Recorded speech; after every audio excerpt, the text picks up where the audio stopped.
It's 6 o'clock, everybody, and I would like to start the meeting of the Lone Star Rotary E-Club. Today is Thursday, March the 6th, and we want to welcome everybody to our meeting tonight. We have an exciting program, and our president, Kent Hutchison, will be along shortly. He had a commitment that he was going to be slightly delayed, and he will be joining us shortly. But I'd like to start off with asking Karen Chapman if she would give us the invocation for our meeting tonight. Thank you, Bobby. Creator and sustainer, we gather today as Rotarians, united by our commitment to service and the betterment of our communities and the world. May our actions be guided by compassion, integrity, and a desire to make a positive impact, for the entire world. Help us to be mindful of the needs of others and to strive for a world where all people can live with dignity and hope. May our fellowship be strengthened, our efforts fruitful, and our service a testament to the enduring values of Rotary. Amen. Thank you, Karen. And now I would like to ask Berta if she would lead us in the Pledge of Allegiance to our flag. Okay, please join me in our pledge. I pledge allegiance to the flag of the United States of America and to the republic for which it stands, one nation, under God, one and indivisible. Liberty and justice for all. Liberty and justice for all. Okay, thank you, Berta, very much. All right, at this time, it is my pleasure to introduce our speaker for this evening, our very own Dr. Teta Banks, who has a very exciting program for us tonight. We've been so looking forward to this for the last few weeks. And without further ado, Dr. Teta Banks, would you please take it away? Thank you. Hello, everybody. Just Teta. I'm going to share my screen, and Bobby showed me how to do this. Okay, hang on.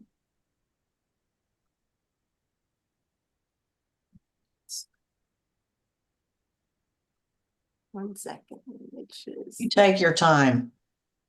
I had two It gets me every time. There it is. Okay. Yeah. All right.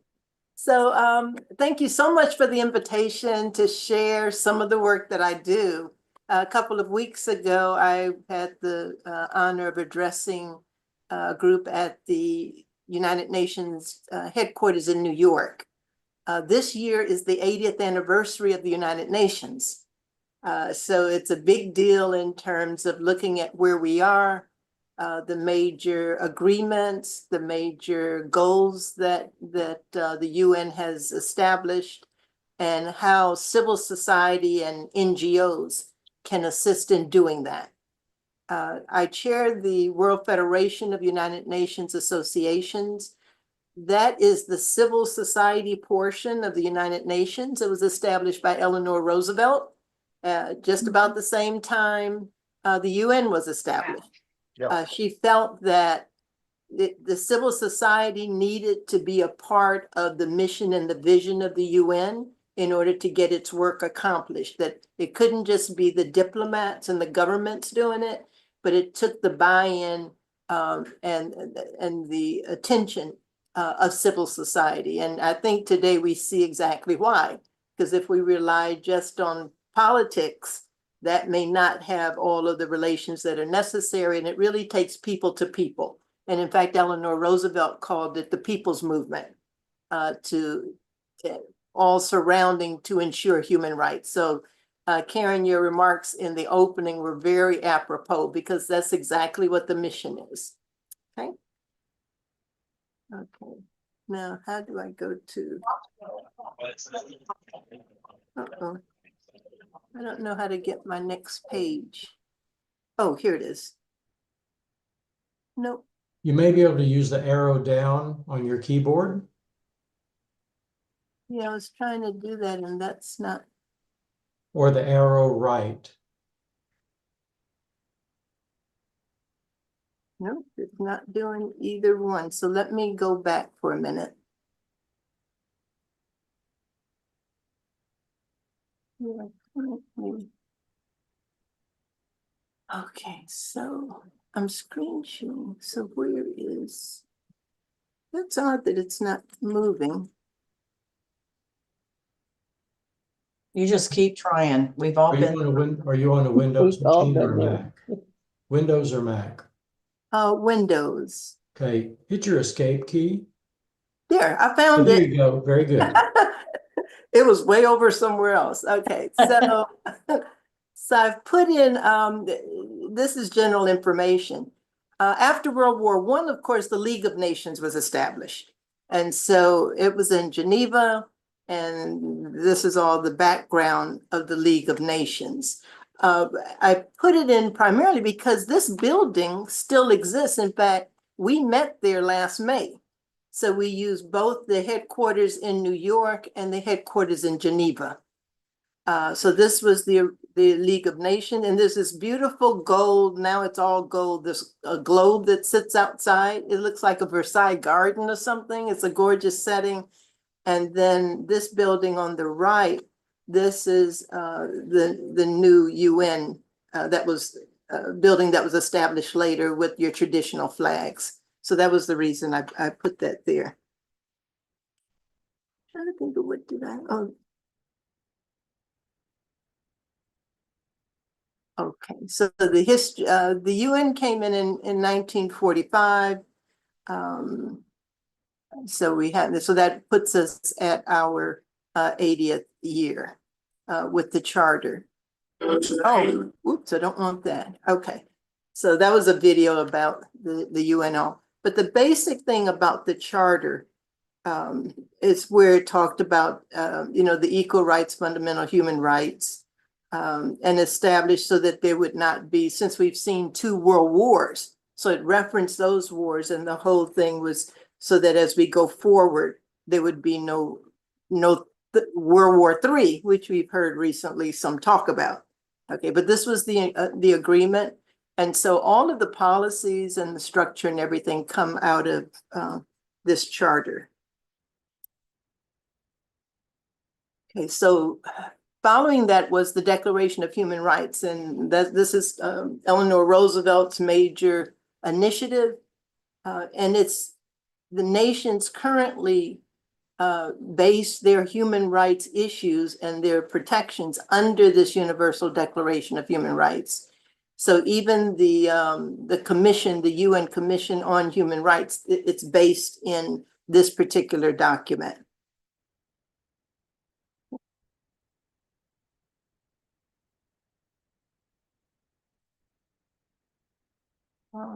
And this is I'll play this one if it plays. This just talks about the Declaration of Human Rights, but I like it because you hear all the different languages.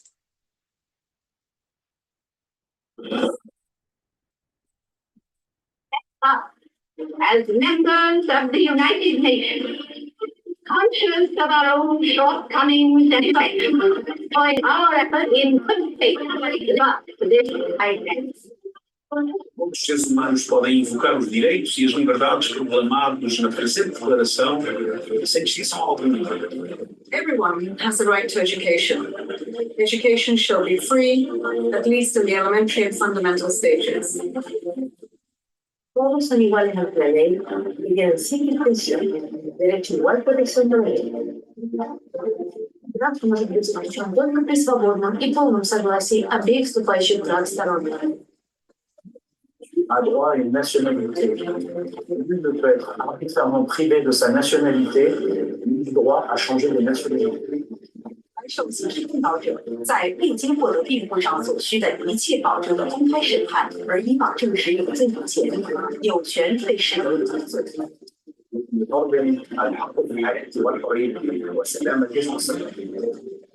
प्रत्येक व्यक्ति को विचार और इसकी अभिव्यक्ति की स्वतंत्रता का अधिकार है.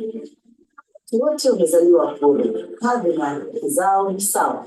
Wote wamejaliwa akili na dhamira, hivyo yapaswa watendeane vilivyo.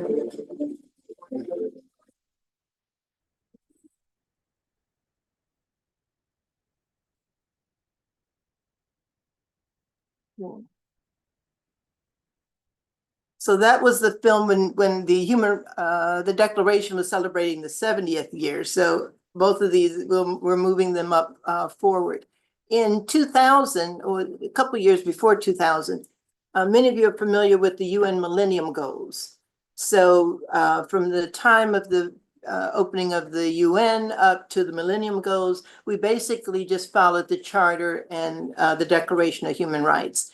And then in around 1995, talk was that the nation should come together and look at specific things, issues in the world and what we should address. So it was decided that these were 8 areas that nations needed to address. So the eradication of poverty, primary education, gender equality, reduction of child mortality, maternal health, combat HIV, malaria, and diseases, environmental sustainability, and global partnerships. So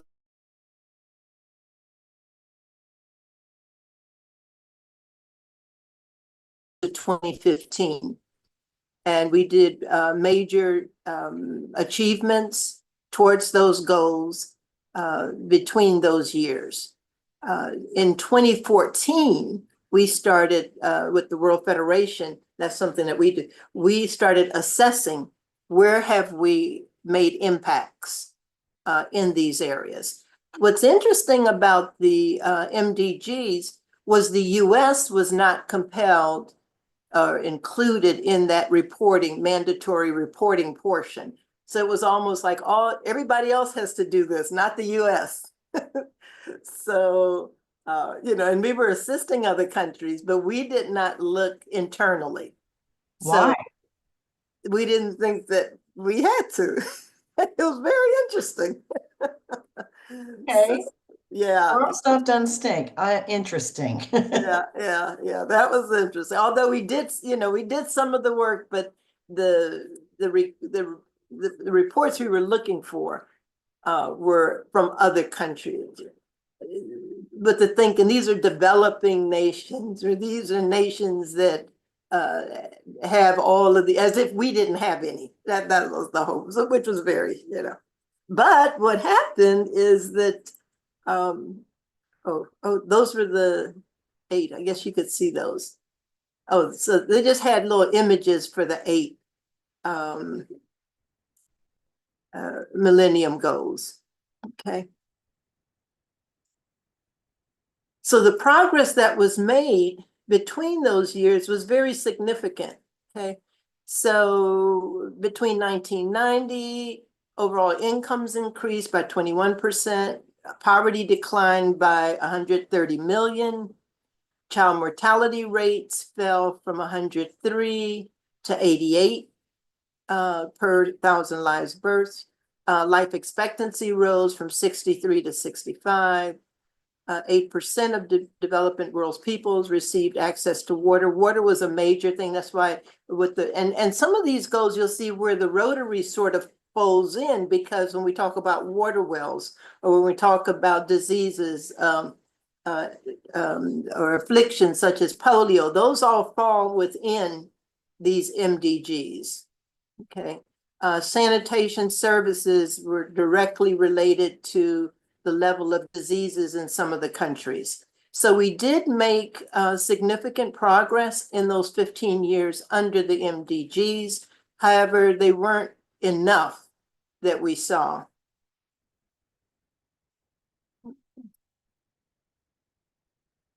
So in 2014, when we started doing the assessment of the MDGs, all of the nations then bought in and said, look, we need all nations to participate.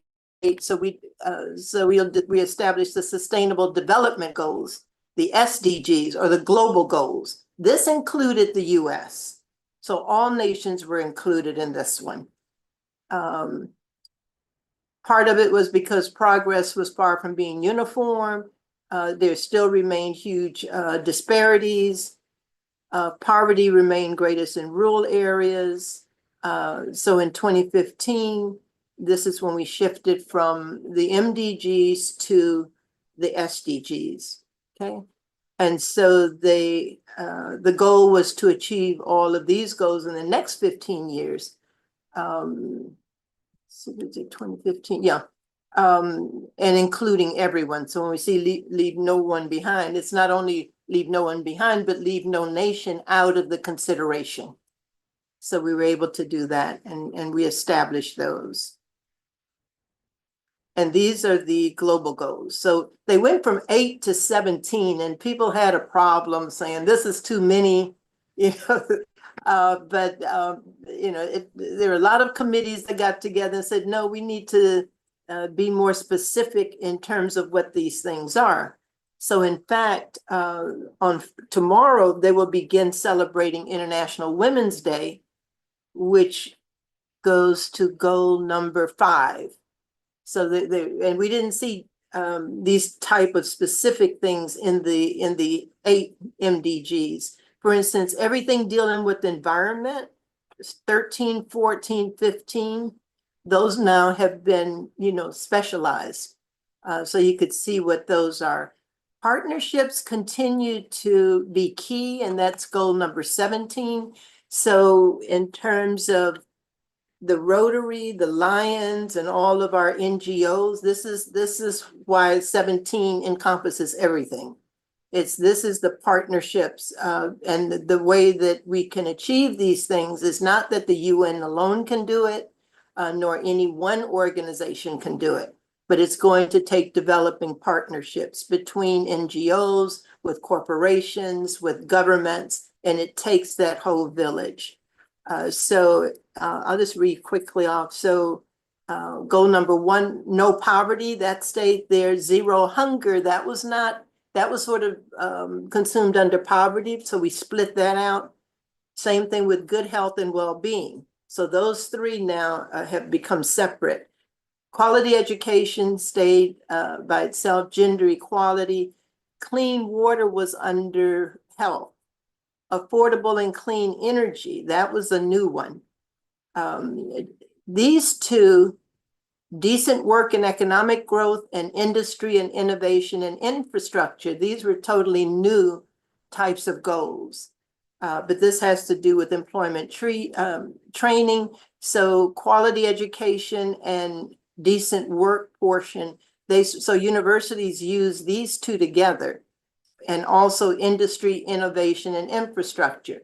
So when universities are looking at what are their curricula going to be and things like that, they're looking at how can they impact in industry, infrastructure, economic growth, and education. So those sort of go together. So you'll see the intersections of many of these. Reduced inequalities, even though we had gender equality, we did not in the MDGs talk about racism or discrimination, right? So we put all of that under reduced inequalities, and whatever those inequalities are, right? Sustainable cities and communities, number 11, goes with number 9 and number 8. And even number 7. So you see that they're partnering types of goals. Although specific areas can focus on certain things.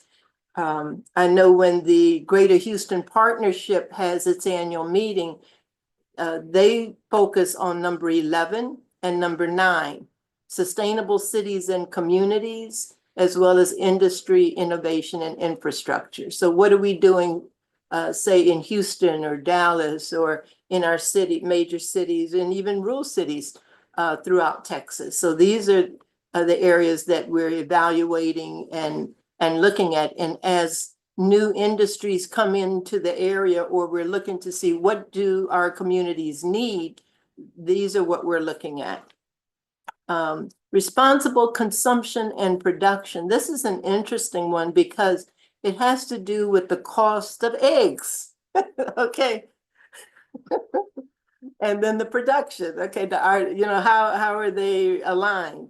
And is this something is it being affordable? Because 12 then can go with reduced inequalities. Okay, so is what those things that we're producing, those things that people must consume and buy, are they able to do that, or is there some economic inequality in their having access to these things? Okay. Climate action, we know what that's about. Every year there is a climate conference. And I have a little picture at the ending of where they have been, where we now talk about it. We debated between 20 and 2015, or a little bit before that, the big debate of whether there was what is it? Climate change. But we didn't call it, we talked about climate change or global warming. So it's gone through those variations of names, right? So in the goals, we just call it climate action. So whether people call it global warming, whether they talk about climate change, we know that there has been an impact. And this impact is affecting several areas. And then they split it out to life below water, life on land, those two things. So we're looking at our waterways, and then we're looking at land, our, trees, environment. So these are all our environment issues, 13, 14, and 15. Peace and justice, strong institutions. This has to do with rule by law. Justice systems within countries. Are there legal protections for groups in countries? So that's what number 16 is, and building strong institutions that will do that. Okay, so when the UN peacekeepers go into a country after a war, what they're their mission is to build strong institutions so that those countries can be sustained in a peaceful environment. Okay, and we talked about number 17, the partnerships for the goals. So the partnerships are between countries, between institutions, between governmental, non-governmental. So they're all of those things. So now we are in 2025. So we're looking at the numbers. Okay, so 2000 to 2015 were the MDGs. So we made achievements. We looked to see where there needed to be greater achievement made or greater emphasis. We modified the goals. We made them more specific. Okay, 50. So then we said for the next 15 years, that takes us to 2030. So when we hit 2020, we talked about Agenda 2020, because at that point, that was the 10-year mark. We have 10 years in order to achieve major things in all of these areas. So when we talked about Agenda 2020, that's what that was about. And we also call that the decade of action. So again, we are now 5 years from 2030. We are not going to with each of the goals, there were target levels of achievement. So in 2020, we looked at those target areas. And of course, 2020 was right about COVID, right? So that greatly impacted most of these areas. So we know that we fell behind, especially in education because of COVID. So between COVID, between civil unrest, between natural disasters, most of these goals have been affected in terms of our progress on them. So we're going to have to do an assessment about that. If you have any questions or comments as we go, because now you're remembering stuff, right? You say, oh, I know what that was about, or I remember that, or that affected me. So feel free it can be a conversation. I'd rather do that. Hey, Teta, who provides all this data? Is it the countries themselves that? Yes, yeah. The countries have to do reports to the UN, and then they keep plugging them in. And there's several reports. The main thing is but I know, for instance, in Houston, even in the US, cities provide the data, and then the national office provides that to the State Department, who then provides it to the UN. That's the way it was. Now, I don't know how it's going to be from this point on, but that's how we were getting. And one of the meetings of the Greater Houston Partnership, they actually put up their data just for the Houston area. So they were collecting that. Yeah. there are periodic reports that go to the UN from each country. And so we call them the Universal Periodic Reports on all of these areas. Yeah. I Any think other? it's just so amazing to see when I look at these sustainable development goals, how they mirror the 7 areas of focus of Rotary. Yeah, and that's It's what drew me to the Rotary. It's like, wait a second, this is what the Rotary does. This is what, and many other groups do it. Some groups take a segment of them. You know, they can fit in a segment. Rotarians, we do everything for the Yes. most part. See, Since 1905. yeah, It's incredible. 120 years of doing these wonderful things for the planet and for humanity. right. So now it makes it a stronger and bringing more people into the work in whatever way they want to come in. Okay, so we're now in the decade of action, and the hope is we can. In fact, the International Women's Day theme is the key term is accelerate. So accelerate, because we've already done a projection in terms of gender equality, where we are in different nations in terms of achieving gender equality in different areas, like education, health, human rights, things like that. Well, because of these setbacks for the factors of COVID, civil unrest, natural disasters, so those have impacted the progress. But also because there was so much work to do. At one point, the UN Secretary General a couple of years ago said, in order to truly gain gender parity, it's going to take 300 years. Well, we don't have 300 years. So this year, the key term in the theme for International Women's Day is accelerate.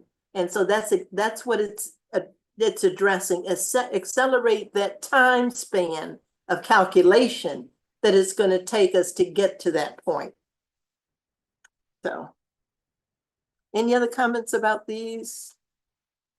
It's interesting when you see them all out, and then you can think of different areas or different things that are going on regarding that.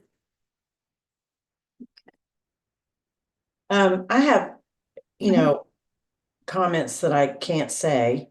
But this is such a balance, and I'll save it for the end. Okay. No, go ahead.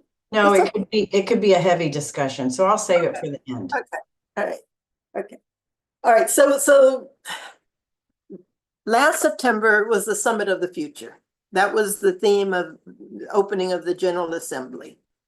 Keep it in mind that we know we're challenged with the decade of action. We know we're challenged with 5 years to achieve the SDGs. We're not going to achieve all of the goals of the SDGs, but at least we're hoping to make major progress on them, and that we'd be able to report on that. But recognizing that there were major challenges in reaching what we had hoped for the SDGs, the General Assembly decided, let's do a Summit of the Future, because as we hit 2030, the question is going to be what's going to come after that, right? So MDGs were 2000 to 2015. The SDGs are 2015 to 2030. So do we just keep doing SDGs, or do we do something else? But you have to keep a concerted action plan. So this is what the Summit of the Future, our common agenda. And that was the theme of that. And while we focused on SDG 17 about partnerships, a lot of focus was on multilateralism, meaning that it's going to take the, I have to go backwards. Good. It's going to have to take not just a single nation, but nations working together. So this whole debate of multilateralism versus unilateral decisions by countries, a country acting as it is isolated versus country working with other countries in partnerships. So that's what the drive is, or was, for the Summit of the Future. And so the UN Secretary General made this statement when he said, recent global shocks, including COVID, the war in Ukraine, climate energy, have tested international institutions, underlining the critical need for unity around shared principles and common goals. That's what the summit is, an essential means of reducing risks and creating a safer and more peaceful world. So that was the goal of the Summit of the Future. So the nations adopted the common agenda in September in New York at the General Assembly. Okay. Before September, that summer, the civil society organizations met in Nairobi to come up with their agenda. And what is the role of civil society? Because they wanted to get on, on schedule and be included in the Summit of the Future. So keep in mind the two entities, the Summit of the Future, this is what the diplomats and the governments were coming together to choose. The Civil Society Conference in Nairobi, these were all non-governmental organizations. So you have the two groups of organizations that have to that need to come together and work together. But every year there's a civil society conference, and the UN gives the opportunity for civil societies to come together, discuss issues, discuss how they can work with the governments or what they can do to assist in the overall plan. So that's why I put these two conferences up there, because they work hand in hand. Okay, so out of the civil society came the Pact for the Future. Okay, so civil society presented a Pact for the Future and presented that at the Summit of the Future. Civil society met in May. The Summit of the Future met in September. And they came up with these basic goals. Because again, we have the SDGs, that's 17 of them. Well, civil society, that's too many. We need to, let's see if we can group these. So there are 62 actions that are in that Pact for the Future, which was accepted by the General Assembly at the summit. And they wanted to focus on, they said we can group all of these things under 4 major categories. Okay, so sustainable development, international peace and security, science, technology, innovation, and youth and future generations. That number 4, youth and future generations, this came about because when we looked at the SDGs, we didn't see anything that specified youth. And the thinking was youth were all, sort of throughout everything. That was just sort of a given. But a lot of the young groups said, no, we want, to have a role, and there are issues that we are specifically concerned about, and future leadership development, so that there's continuity as we go into the future. So that's what this youth and future generations is about. And this term future generations, that comes out of the charter, in fact. So they felt that that would be consistent with that. So these were the 2 major conferences last year. And then this, I put in here, COP27. This is, I can't remember what, it's climate something, but every year is COP27, COP28, but these are the international conferences on climate change. And they meet in a different country every year. And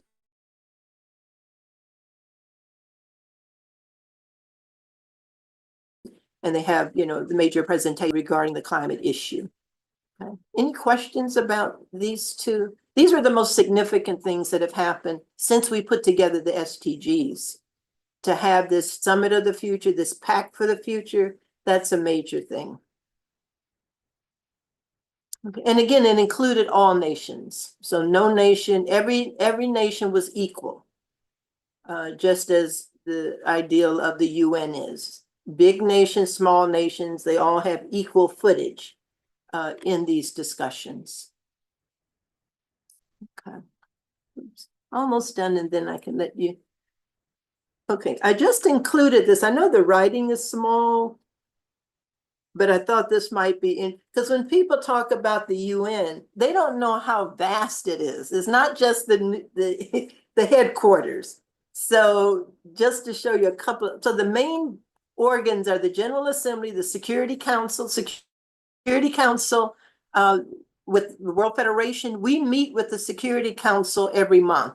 Every month, the president of the 12 members that are there, the presidency rotates every month. A different country is president of the Security Council that month. And they come in with an agenda of what's gonna, what they're gonna deal with, and then that's discussed. And then whatever else is going on that they have to deal with, worldwide, that either was left over from previous terms or months and going forward. But they also come in with their own focal points that they want to achieve or get started during that month. But every month, the World Federation, we hold a briefing with the president of the Security Council to tell us what are your initiatives, what are your focal points, and mainly how can NGOs assist the UN in achieving whatever it is achieving this time. And most times the response from the countries that are heading the sessions, they will say, we want to hear more from NGOs. We appreciate what you're doing. In fact, I was on a call this morning and they were talking about some of the countries that are having civil unrest on the continent of Africa. And I told them, I said, well, let me tell you, every Security Council person that we have had a session with, I have posed, for most of them, I posed this same question: what is it that NGOs can do? And what is the model that's going to be used to be able to assist countries in civil unrest like that? And many of them have said regional organizations are key because they're on the ground, they know the people, they know the cultures, and they're able to have much more direct effect in bringing about resolutions, conflict resolutions in those areas. Okay, Economic and Social Council, ECOSOC, that's a major one. And the Secretariat, of course, that's the Secretary General and his people. The General Assembly is all of the ambassadors, and then the International Court of Justice. Okay, so those are our major ones, but I wanted to point out just a couple of things. So the UNHCR, this is the Office of the UN High Commissioner for Refugees. So all of the refugee issues and all, that's the unit that handles that. We're all familiar with UNICEF, United Nations Children's Fund. That's UNICEF. Okay. UN Women is over here. They're the ones who are monitoring all the progress and issues regarding women's rights and all. And they are the ones heading up the International Women's Day. That's UN Women. Okay. So, and then you have several others there.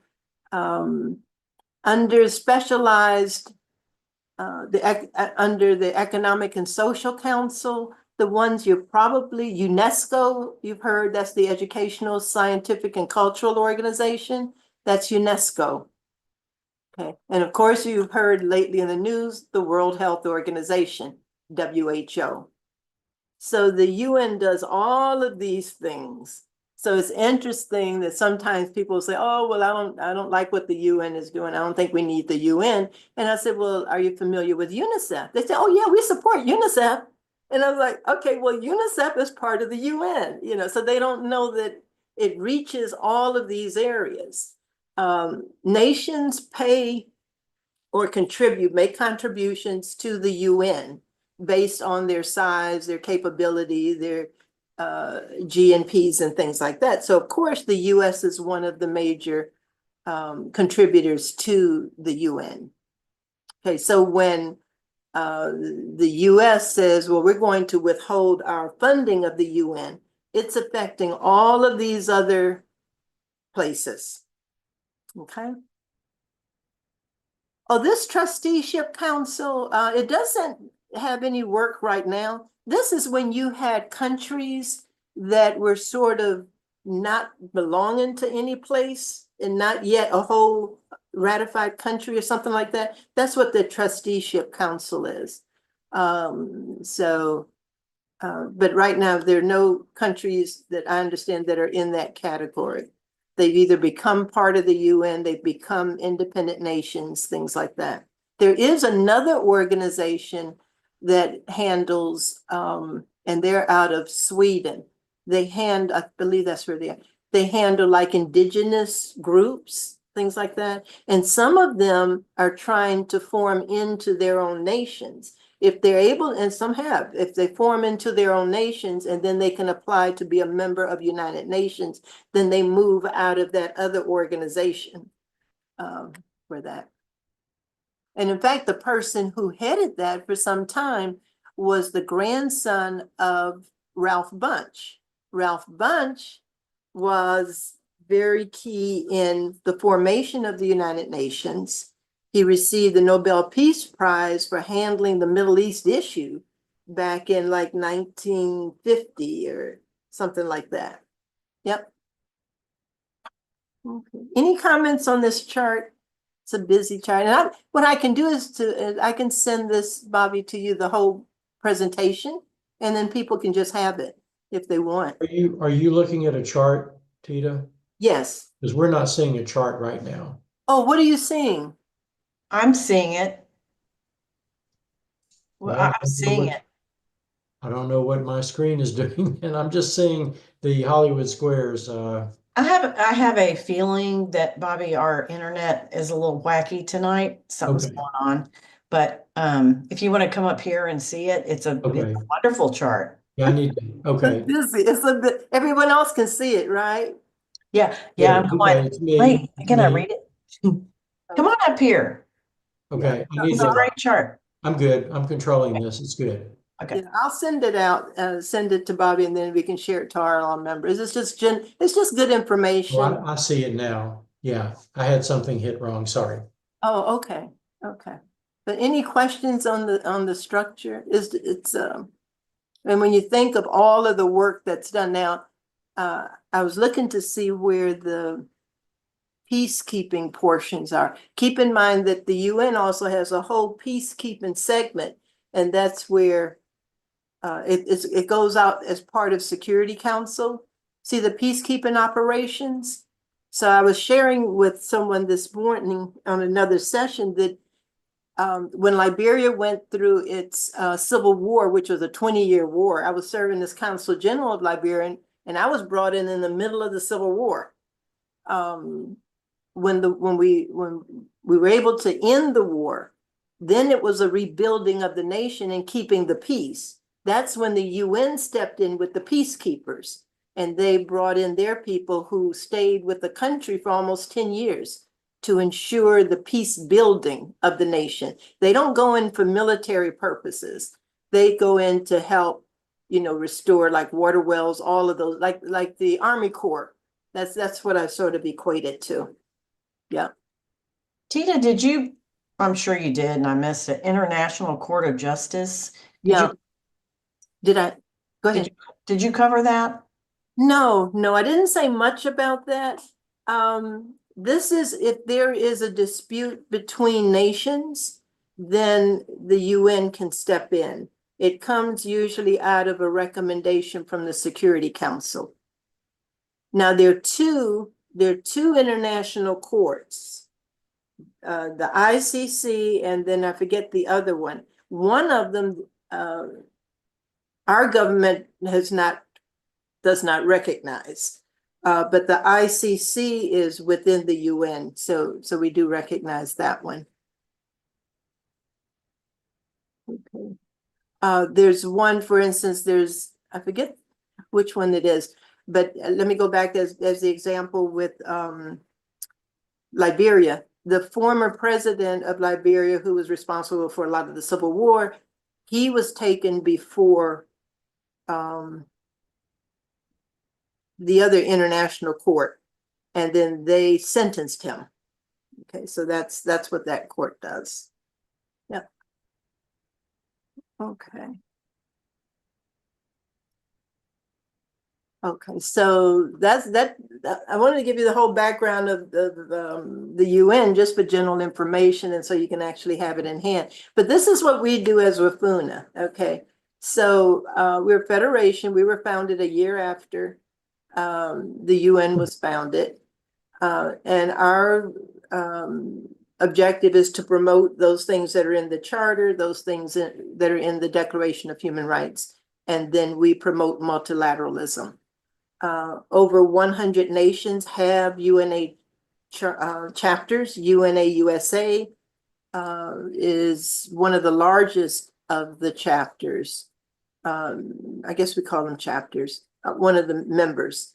In the US, UNA USA is based in Washington, and it's connected to the UN Foundation. Okay. And we must have about 200 chapters in different cities. Houston has a UNA chapter. Dallas has a UNA chapter. Austin has a UNA chapter. And they're coordinated. So a country's UNA is what belongs to World Federation, not each of its own little chapters. Okay. The executive committee is voted on by all of the membership, and it's like the board for the World Federation. So that's what I chair, is that, and we have about 18 members, all from different countries. No two members can be from the same country. And so we have offices in New York and in Geneva. We also have offices in Nairobi and Korea. And then these are all the things that we do. I talked about the UN Security Council briefings. We do plenary sessions. We do Model UN to train young leaders. We do the civil society conferences like you saw that was in there. Citypreneurs, this has to do with international business development. And then we do diplomatic training programs. I'm almost done. Sorry it took so long. Okay. And then these are some of the things, the briefings I was telling about, this is the way that looks. So this is when France was the president of the Security Council. And so we have civil dialogue with that person. This picture and this picture are both from our plenaries. We do our plenaries every 3 years in a different country.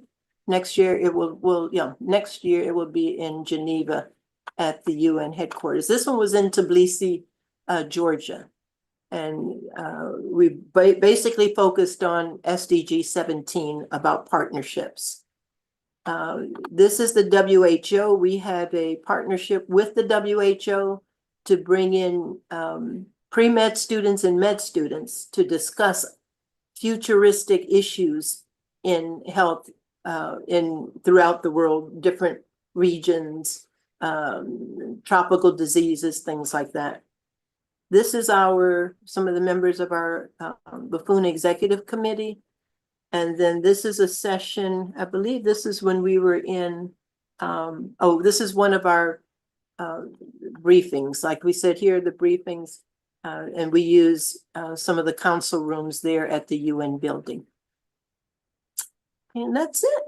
I believe that's the last one. Yep, that was the last one. Okay, so now I can stop the share. Okay, so I hope it gave you a little bit of information about what we do. So I had a group of graduate students this morning who were majoring in international relations. And of course, their first question, should we still go into international relations? Given all that's happening in the world, I said, we need you more than ever. Don't get this, discouraged because there's going to be wars and rumors of wars. Okay. So how do we try to reduce that? How do we address the root causes of these things? And most times it has to do with inequalities in some kind of way. So how do we address that? Okay. Now, Karen, you had a question. Yeah. Okay. This is heavy. What would the world be like without the UN? It'd be a free for all. Because there'd be no checks and balances on any nation. Yeah. So people say, well, because the UN gets a lot of criticism. It does. It does. It gets a lot of criticism, and it's a split in terms of, oh, do we need the UN, or what is it doing, or is it a world government? And we don't want anyone taking over our independence as a nation. It doesn't do that. It's a round table. And the theory behind it, the idealism behind it is, let's get the nations to sit together. The earliest form of it is King Arthur's Round Table. That's the earliest form. Okay. So this is a forum for nations to come together, discuss what's going on, see how they can help each other, and then see if there is any conflict, how can they resolve it in a rule of law environment, but also in a partnership environment. Mhm. And they operate by consensus, which is interesting. I'm not good with consensus, but they operate by consensus. So it's not one person saying you have to do this. It's not that. And in fact, say with the Security Council, and people are saying, well, there should be, and there is room and there is a need for revision and improvement in how.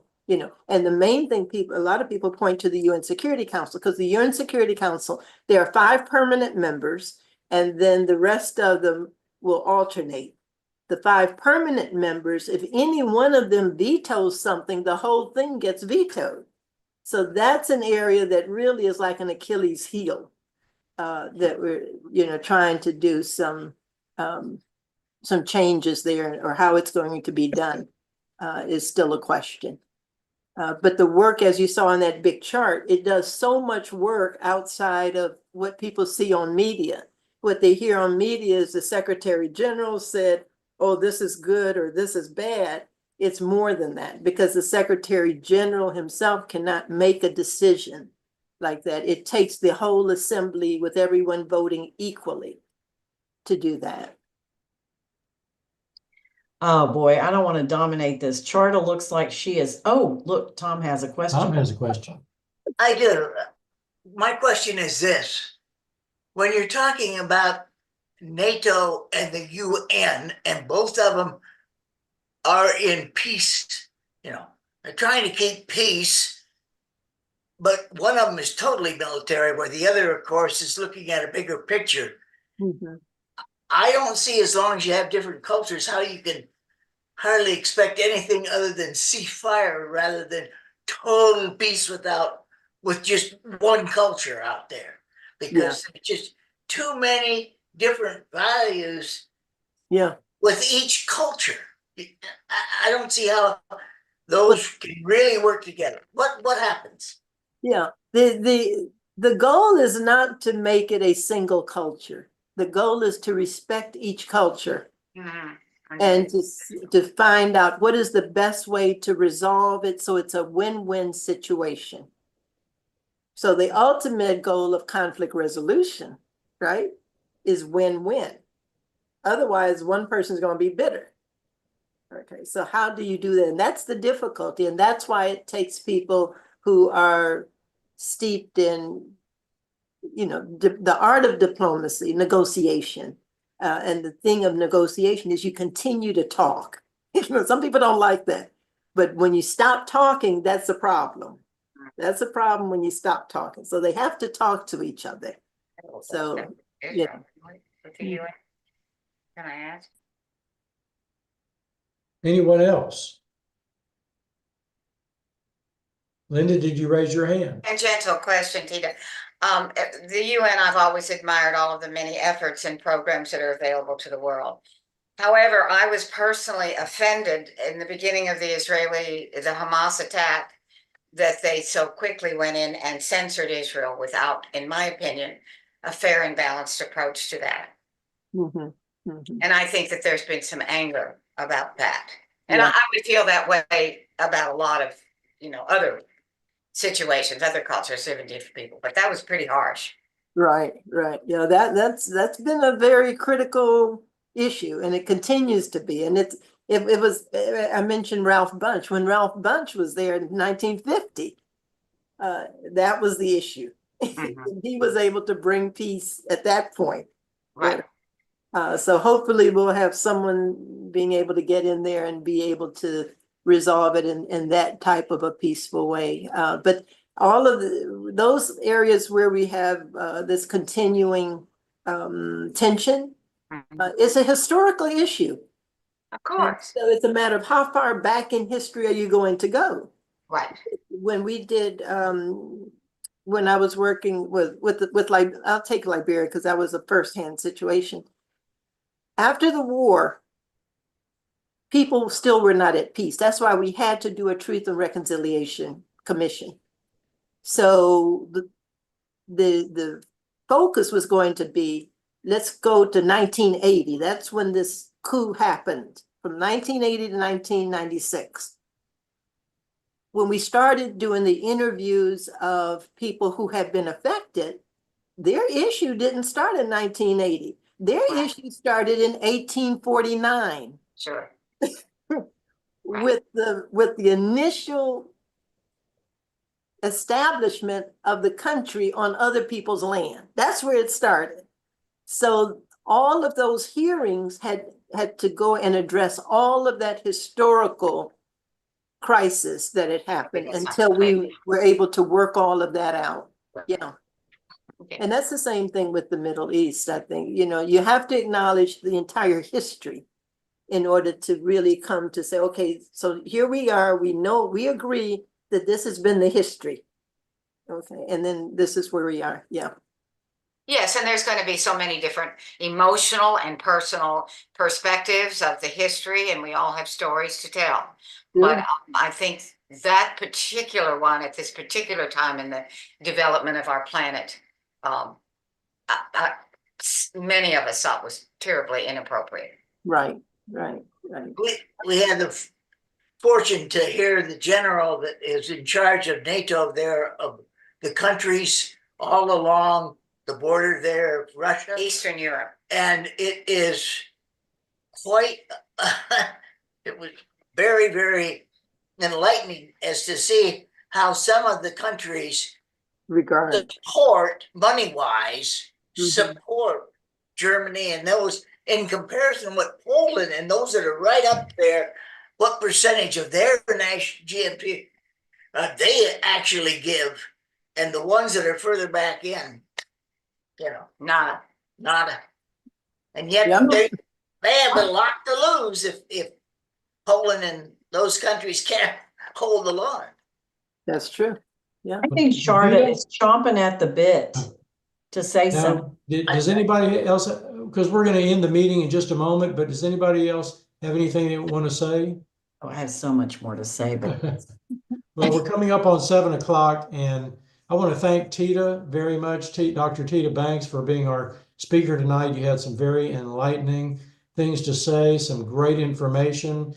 It just causes us to think more and more about what's going on in the world today. And I think what we were able to see is when we look at the tenets of the United Nations, how much they align with the 7 areas of focus of Rotary. And right. Teta, we want to thank you very much for taking the time out to prepare your talk and being with us tonight. One of our own, we're very proud of you. Let's all give Teta a hand. Okay, thank you. Thank you, Teta. I want to call your attention to our upcoming speakers. Our next meeting is going to be on March 20th. We have Jody Davis, who happens to be a Rotarian in the Palestine Club, and she's going to talk to us about Rotary's Youth Exchange Program. And then on April the 3rd, which is our first meeting in the month of April, that's a Thursday night, we have Craig Quarter, and he is the Chief Justice Juvenile Probation Officer in Orange County, Texas, and he's going to talk to us on juvenile probation in Texas. Then a couple of announcements. We have our district conference in Palestine, celebrating the year with our current district governor, Leon Wilhite, and that's going to be on Friday, Saturday, and Sunday, April 4th, 5th, and 6th. And then Jason, who had to leave the meeting early because he had to catch a flight, he just was at the President-elect's training seminar, PETS, in Dallas. I was going to have him give us a brief report on what he learned, but we'll save that for another meeting. We have our district assemblies coming up in April and May, and Karen, I'd like to ask Karen to just take 1 minute and tell us about our upcoming district assemblies.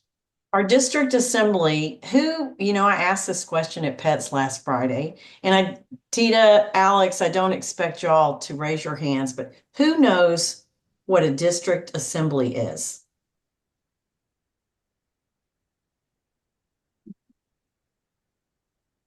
Okay. I'm finding this universally among all Rotarians that we don't know what a district assembly is. You know what an assembly is? It's when a group of people meets to discuss their common goals, their values. Okay. Just as in any assembly, and clubs have assemblies when they discuss business, as in any assembly, our district, 5910, of which we are a part, has an assembly every year. We actually have two, but this is the assembly. What can you take away from the assembly? You can take away fellowship, learning, more enthusiasm about Rotary, meeting new people from other places. It is a place where our district meets together for this common cause of learning together, visiting together. And this year, we have decided to hold the same assembly twice so that we can reach more people. We've had decline in our attendance at assemblies. This is the year we're not going to blame it on COVID anymore. We're all going to get there together and in person and be a part of it. I want us to. So we are kind of taking the assembly to the people this year, and we're holding one on April 26th in Livingston, if you live closer to Livingston. And Tom, I know you do, and there are people who live closer to Livingston. And then the second one, same assembly, just a different location, different weekend, and you're going to get all this information, but it's going to be in League City. Berta, it'll be closer to you. Alex, it'll be closer to you. I think Alex, anyway, Jason, whatnot, but that's on May 10th. And don't worry about the dates and times because you're going to hear about it more, although registration has opened. But what I want us to do as a club, and I'm asking all clubs to do, is go together, drive together, get a carpool. Obviously our club, the E Club, can't do that. But that's what we're asking clubs to do. Get in the car, get 4 or 5 people, 3, whatever, from every club, and go as a club. Commune in the car, visit in the car, meet new people once you get there. Learn how to be an enthusiastic Rotarian. Learn more about what other clubs are doing with their service projects. Learn more about what other clubs are doing in our district for raising funds for whatever we're doing. But it's when our district gets together to meet. What else can I say about it? But I hope all of us, because oh yes, Berta. You're muted. Berta, you're muted.